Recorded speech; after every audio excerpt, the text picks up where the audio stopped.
বন্ধুরা একবার ভেবে দেখো তো, গঙ্গা নদীর উপরে যদি কোনো ব্রিজ না থাকতো তবে একদিককার মানুষ আরেকদিকে কিভাবে যেত। পৃথিবীতে এমনই একটি নদী হলো অ্যামাজন, যা দক্ষিণ আমেরিকায় অবস্থিত।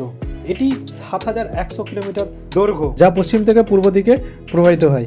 তবে এই নদীর উপর একটাও ব্রিজ নেই কেন? প্রথম কারণ হলো যে এর জঙ্গল খুবই ঘন এবং খুবই ডেন্স ফরেস্ট। এখানে শহরীকরণ আর পপুলেশন অনেকই কম রয়েছে। ব্রাজিলে 25% পপুলেশন রয়েছে পার স্কোয়ার কিলোমিটারে, তো অ্যামাজনে এটা আরও কমে যায়, তার ফলে ব্রিজের কোনো দরকারই পড়ে না। দ্বিতীয়ত হলো চাওড়া। নর্মাল সময় 1 থেকে 10 কিলোমিটার, কিন্তু বৃষ্টির সময় সেটা হয়ে ওঠে 50 কিলোমিটার পর্যন্ত। এখানকার মাটি অনেক নরম, তাই কনস্ট্রাকশন করতে অনেক কষ্টকর এই জায়গাটা। তৃতীয়ত পৃথিবীর 20% স্পিসিস মানে জীবজন্তু এই ঘন জঙ্গলের মধ্যে রয়েছে, তাই এনভায়রনমেন্টের মধ্যে অনেক ক্ষতিকর একটি প্রভাব পড়বে। এর ফলে এখানে ব্রিজ তৈরি করছে না, এখানকার মানুষরা ফেরি নিয়ে চলাফেরা করে। Thank you for watching this video.